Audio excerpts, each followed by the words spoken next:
So, ani pagbasa sa psychrometric chart. But first is nganong kailangan makabalo taon saon paggamit ang psychrometric chart. Example is design ka og heating system. Nya kailangan nimo mahibal-an pila ang iyahang wet bulb temperature, humidity ratio, relative humidity, o dry bulb temperature nga wala kay instrument nga pang record. So, gamit ang psychrometric chart, makit-an nimo na sila tanan. Naa lang kay given duha ka values. Example is naay given nga relative humidity o dry bulb temperature. So makit-an na nimo ng specific volume, enthalpy, humidity ratio o wet bulb temperature. Gamit lang ang duha ka values. So naay 5 ka parts ang psychrometric chart.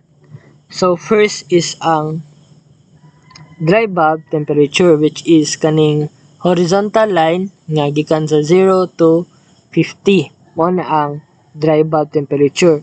Tapos naa pud ka humidity ratio from 0.100 sa 0.40. Mao na ang vertical line ang humidity ratio. Next is ang relative humidity. Mao ni ang curved line nga color green, tapos naka-percentage na iyahang values dira. Next is ang specific volume nga naka-cubic meter per kilogram, kaning color blue nga naka-slanting. Mao na ang specific volume. Ang values ana niya kay 0.84, 0.88. Then ang enthalpy nga naka-kilojoule per kilogram, mao ni ang red lines nga nakahigda.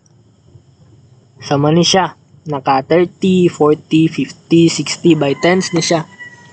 So, mao na ang part sa psychrometric chart.